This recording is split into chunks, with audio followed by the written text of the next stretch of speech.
Ini bukan masalah video asisten referee, saudara-saudara. Bukan masalah VAR. Bukan itu. Ini masalah standar ganda. Double standar yang diterapkan oleh wasit. Itu, saudara-saudara. Dia tidak adil di situ. Berat sebelah. Ketika ada pelanggaran atau insiden yang terjadi oleh pemain Indonesia, yang dilakukan pemain Indonesia, dia cepat langsung menggunakan VAR. Sementara ketika itu dilakukan oleh pemain Qatar, diam 1000 bahasa. Tidak ada VAR yang melakukan intervensi. Halo saudara-saudara, jumpa lagi dengan komentator gadungan di sini. Dengan komentator yang gadungan. Seperti biasa saudara-saudara, seperti biasa. Kalau kita sudah bertemu pasti akan ada yang kita bicarakan, akan ada yang kita omongin, kita obrolin, kita bahas, kita ulas, kita analisis, kita bacotin, kita cangkeman.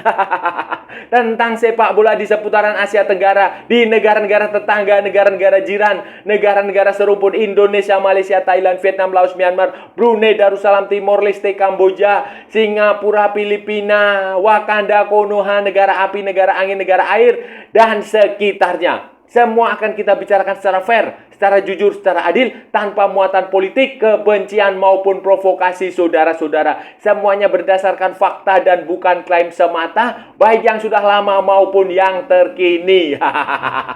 Bebas, saudara-saudara, bebas. Yang penting, sopan.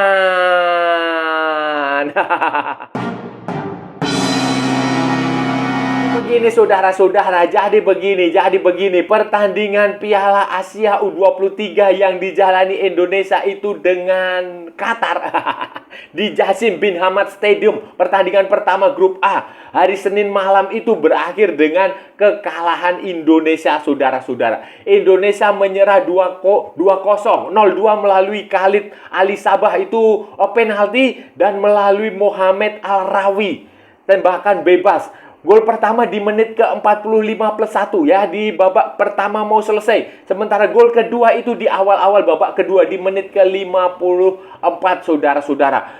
Kekalahan yang sebenarnya cukup ya disayangkan karena kalau saudara-saudara melihat, dan seperti yang sudah kita ulas sebelumnya, Qatar ini sebenarnya tidak istimewa, saudara. Mereka main biasa aja.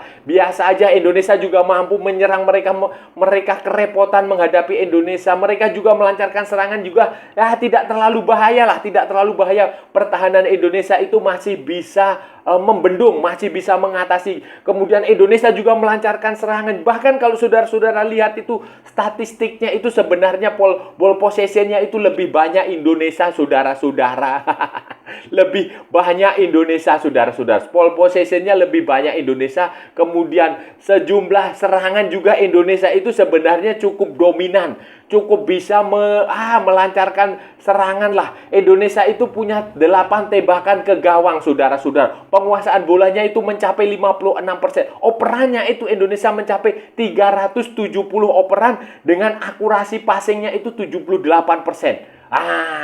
Pelanggaran Indonesia lebih banyak, 22. Kemudian kartu kuning 1, kartu merah 2. Qatar itu cuma punya 3 kartu kuning. Sementara Indonesia punya 2 offside, Qatar punya 2 offside, saudara-saudara. Ini membuktikan bahwa wasit yang memimpin pertandingan itu tidak cukup jeli, saudara-saudara. Wasit asal Tajikistan, si Nasrullah Kabirov. Itu tidak cukup jeli, ditambah dengan operator VAR itu, saudara-saudara. Operator VAR yang dari Thailand.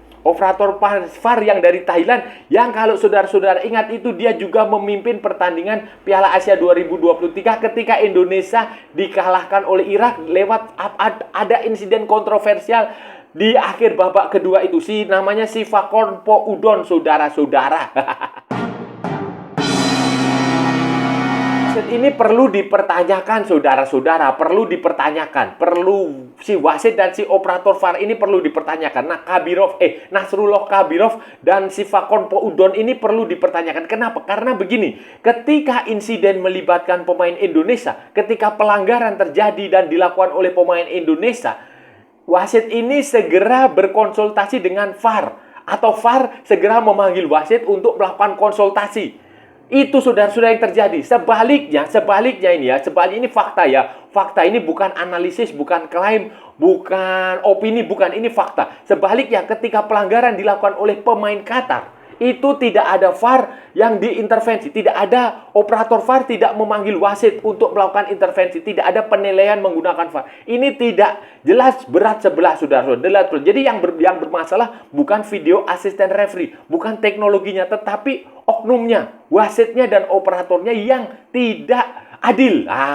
Berat sebelah. Tidak, apa istilahnya, menerapkan standar ganda, double standar, saudara-saudara. Kita lihat saja ketika penaltinya Qatar itu, pelanggaran yang dianggap sebagai pelanggarannya siapa itu, Rizky Ridho kepada pemain Qatar.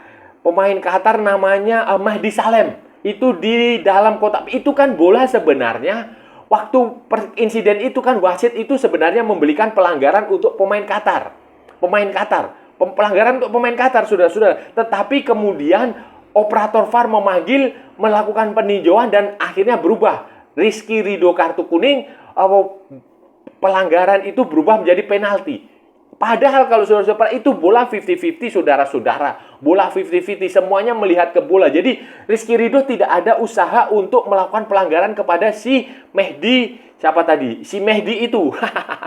Kepada itu si Mehdi itu. Tidak ada. Jadi itu bola 50-50 dan kalaupun itu terjadi kontak itu karena ketidaksengajaan. Dan seharusnya itu tidak dianggap sebagai pelanggaran, saudara-saudara. Saudara, kedua insiden yang melibatkan Ivar Jenner. Ivar Jenner itu babak pertama kartu kuning itu menurut saya juga terlalu cepat lah. Itu sebuah pelanggaran biasa yang sebenarnya cukup dikasih peringatan saja. Kalau di Eropa itu mungkin di kedua itu, ketika kartu kuning kedua di awal babak kedua itu juga bukan kartu kuning atau bukan kartu merah. Itu posisi Ivar Jenner itu, saudara-saudara. Dia berusaha, dia melompat menghindari supaya kakinya tidak menginjak pemain Qatar. Kalau itu dia tidak menghindar, itu dia nginjak pemain Qatar, kakinya bisa patah, saudara-saudara. Tetapi dia menghindar, kemudian ketika dia menghindar, bola kakinya itu, pul sepatunya itu, ya mungkin istilahnya menerpa sedikit lah, terbang sedikit, menyentuh sedikit saja, itu minimalis sentuhannya di lututnya pemain Qatar. Tetapi pemain Qatar itu melakukan reaksi seolah-olah dia ditabrak oleh truk tronton, seolah-olah dia ditabrak oleh kereta api. Jadi reaksinya berlebihan dan itu membuat wasit langsung memberikan kartu kuning dan kartu merah. Seharusnya itu juga dia operator VAR itu juga harusnya bertindak. Operator VAR menilai lagi apakah itu pelanggaran yang serius atau tidak. Tetapi kan tidak dilakukan. Nah, lagi-lagi itu insidennya, saudara-saudara. Kemudian ketiga ini, saudara-saudara, ketiga Marcelino Ferdinand. Itu kan pelanggaran, saudara-saudara. Pelanggaran, Marcelino Ferdinand bermanuver kemudian didorong dari belakang. Itu jatuh. Memang itu pelanggaran di luar kotak penalti. Kita tidak mengharapkan penalti. Kita hanya mengharapkan itu pelanggaran. Pelanggaran terhadap Marcelino Ferdinand di luar kotak penalti. Walaupun nanti tendangan bebas pun belum tentu menghasilkan gol. Tetapi itu pelanggaran. Seharusnya itu pelanggaran. Kalaupun itu wasit tidak menganggap itu sebagai pelanggaran, operator VAR seharusnya memanggil wasit untuk melihat apakah itu pelanggaran atau tidak. Dan kalau itu pelanggaran, ya seharusnya bisa dapat kartu kuning. Kalau dapat kartu kuning, si pemain itu kayaknya itu kemudian dapat kartu kuning lagi. Jadi bisa kartu merah. Itu keempat itu waktu Witan Sulaiman dijatuhkan. Itu pelanggaran dari belakang, saudara-saudara. Pelanggaran dari belakang itu seharusnya kartu merah. Wasit itu awalnya sudah mengambil kartu merah, tetapi dia memasukkan lagi, diganti kartu kuning. Dalam situasi seperti itu seharusnya ini yang idealnya, yaitu kalau wasitnya Pierluigi Collina atau siapa Tom Henning Ovredo, itu pasti akan ditinjau dengan VAR. Harusnya itu VAR. Ditinjau dengan VAR, operator VAR yang dari Thailand tadi, Puon tadi, itu seharusnya memanggil wasit untuk melakukan VAR, dan itu harusnya kartu merah. Kartu merah, saudara, karena itu pelanggaran dari belakang. Tackle yang sangat keras, seharusnya kartu merah, tetapi itu tidak dilakukan. Kemudian insidennya Ramadan Sananta itu kan sebenarnya wasit itu awalnya hanya memberikan kartu kuning. Tetapi kemudian dia berkonsultasi dengan VAR. Berkonsultasi dengan VAR dan berubah menjadi kartu merah. Seharusnya insiden-insiden yang melibatkan pemain Qatar itu juga diperlakukan seperti itu. Diperlakukan seperti itu ketika terjadi pelanggaran. VAR berkonsultasi, kemudian si operatornya berkonsultasi dengan wasit menilai terjadi pelanggaran, tetapi kan ini tidak dilakukan. Tidak dilakukan, itu yang sangat disayangkan, saudara-saudara. Ini yang sangat disayangkan, seolah-olah standar ganda. Ya bukan seolah-olah lagi, memang itu standar ganda, double standar. Ketika pemain Indonesia melakukan pelanggaran, wasit buru-buru meninjau menggunakan VAR. Ketika pemain Vietnam melakukan pelanggaran, wasit diam seribu bahasa, tidak melakukan apa-apa, seolah-olah memang sudah ada settingan. Seolah-olah memang sudah ada kolaborasi, apalah skenario untuk memenangkan Qatar, untuk membuat Qatar menjadi juara Piala Asia U23 lagi, mengawinkan dengan gelar Piala Asia 2023, saudara. Jadi ini ya tidak fair lah, tidak fair. Hasil seperti ini, saudara-saudara, apa yang harus dilakukan? Ya tidak ada yang bisa dilakukan. Mau lobby Erick Thohir, mau lobby Gianni Infantino juga tidak akan bisa dikabulkan, percuma lah. Mau protes ke AFC juga tidak akan ada hasilnya, karena regulasi sudah jelas mengatakan, hasil pelanggaran wasit, kesalahan apapun itu di lapangan tidak bisa mengubah hasil akhir pertandingan. Itu regulasi seperti itu, dan itu sudah terjadi di seluruh dunia seperti itu. Ketika wasitnya yang error, wasitnya yang melakukan kesalahan, tidak ada pertandingan ulang kah, atau dianulir kah, atau dibatalkan kah, atau apapun itu tidak ada. Tidak ada dalam regulasi FIFA. Yang bisa dilakukan FIFA atau AFC lah dalam hal ini, karena ini adalah eventnya AFC, adalah menghukum sang wasit.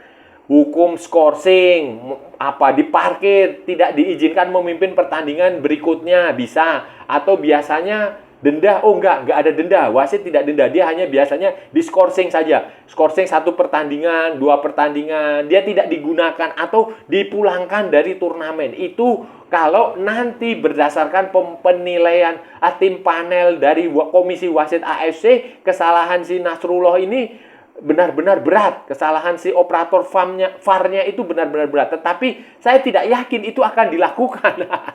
Tidak yakin itu akan dilakukan, saudara-saudara. Karena menurut pengamatan AFC, Nasrullah ini dianggap sebagai salah satu wasit terbaik di AFC ya. Menurut AFC itu ya, di level Asia. Sementara si Fakorn Puwon itu dianggap sebagai salah satu operator VAR terbaik di Asia.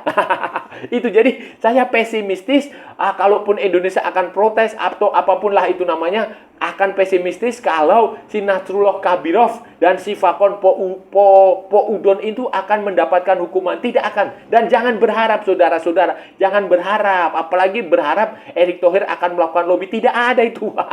Tidak ada. Kondisi seperti ini, saudara-saudara, ya sudah, yang bisa dilakukan Indonesia adalah lupakanlah hasil pertandingan melawan Qatar, lupakanlah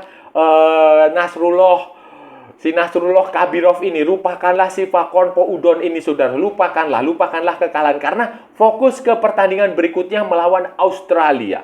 Australia dan Jordania pada pertandingan pertama bermain imbang 0-0. Kedua tim menampilkan permainan yang sangat bagus, saudara-saudara. Mainnya bagus, jual beli serangan, permainan Australia efektif, permainan Jordania efektif. Dan seperti halnya di pertandingan Indonesia melawan Qatar, pertandingan Australia melawan Jordania juga diwarnai oleh 1 kartu merah kepada pemain Jordania. Itu di menit ke-84 atau 80 berapa lah, pokoknya jelang pertandingan berakhir, kartu merah, saudara-saudara. Jadi Jordania bermain dengan 10 pemain berhasil menahan imbang Australia tanpa gol. Ini membuktikan bahwa Australia maupun Jordania adalah tim yang sangat bagus. Dan ini akan menjadi lawan yang amat sangat berat bagi Indonesia. Australia itu posturnya bagus-bagus. Jordania itu ternyata, saudara-saudara, setelah saya amati juga posturnya bagus-bagus. Mereka tinggi, kekar. Kemudian yang paling membuat saya cemas adalah cara bermain mereka itu sangat efektif. Efektif, efisien. Bola diumpan, tak. Masuk ke kotak penalti, sikat.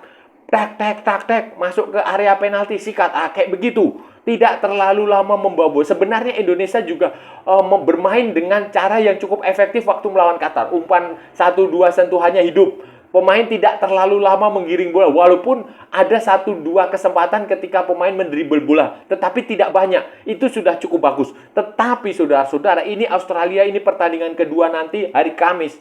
Tanggal 18 ya, 18 atau berapa, itu akan menjadi pertandingan yang berat dan penentuan. Kalau Indonesia kalah lagi ya sudah, wassalam, goodbye, selamat tinggal. Tetapi kalau Indonesia bisa menang atau imbang ya, masih ada harapan di pertandingan terakhir melawan Jordania. Melihat kondisinya kayak begini, saudara, saya tidak yakin Indonesia akan bisa mengalahkan Australia. Saya tidak yakin Indonesia akan bisa mengalahkan Jordania. Mungkin lawan Jordania bisa imbang maksimal lawan Jordania imbang. Tetapi kalau Australia saya nggak yakin Indonesia pun bisa imbang. Karena saya selalu, sejak awal saya juga sudah mengatakan bahwa Australia ini lawan yang paling berat. Dan Indonesia kalau ketemu bule itu selalu begitulah. Selalu bule, walaupun ada bule juga di timnas kita kan, ada si Nathan sama si Rafael. Sementara Ivar Jenner juga nggak akan bisa main. Saya nggak tahu nanti waktu lawan Australia apakah Justin Hubner akan bisa main atau tidak. Itu yang menjadi pertanyaan saya. Kenapa? Karena Justin Hubner baru diizinkan baru diizinkan bergabung tanggal 17. Nah, permasalahannya 17 itu sampai di Doha atau 17 baru menjalani perjalanan dari Doha. Pertanyaan saya adalah waktunya apakah cukup? Karena kalau nggak salah itu nanti pertandingan melawan Australia itu adalah pertandingan jam 3 atau jam 4 waktu Qatar. Ya mungkin kira-kira jam 7 atau jam 8 waktu Indonesia Barat. Itu. Sementara perjalanan dari Osaka ke Doha itu kan butuh waktu ya lama, mungkin 8-7 jam. 9 jam saya nggak tahu, tetapi itu butuh waktu. Apakah itu waktunya cukup? Apakah nanti dia tiba di sana di Qatar itu apakah hari tanggal 18-nya atau tanggal 17-nya? Itu yang menurut saya perlu diantisipasi. Karena ini Australia berat dan saya tidak yakin, saudara. Ini jujur saja ya. Walaupun saya berharap Indonesia bisa menang atau setidaknya imbang, tetapi saya tidak yakin Indonesia akan bisa mengatasi Australia, saudara. Begitu pula dengan Jordania. Kalau ini ya kita berdasarkan hasil pertandingan yang dijalani, permainan yang ditunjukkan Jordania melawan Australia, ini memang permainannya bagus sekali mereka, saudara-saudara, bagus sekali. Lebih bagus dari apa yang ditunjukkan Qatar. Kalau Qatar ini ya, kalau nggak ada bantuan wasit ya, Indonesia bisa menang ini.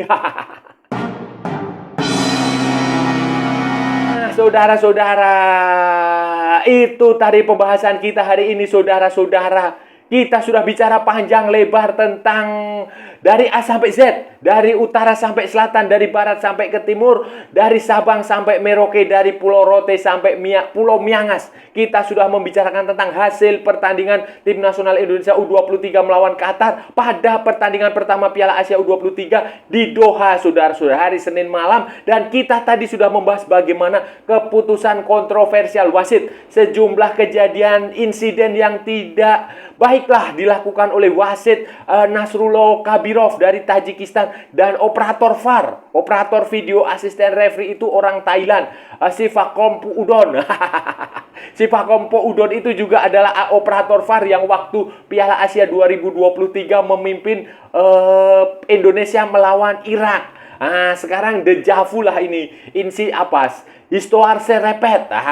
Sejarah terulang kembali dengan Sivakompu Udon ini membuat keputusan VAR yang ya merugikan Indonesia juga bisa. Jadi masalahnya adalah bukan VAR-nya, saudara-saudara, bukan video asisten referee, bukan teknologi, tetapi adalah standar ganda yang diterapkan oleh Nasrullah Kabirov dan Sivakompu Udon. Ini masalahnya ketika insiden melibatkan pemain Indonesia, ketika pelanggaran terjadi oleh pemain Indonesia itu langsung cepat sekali VAR digunakan.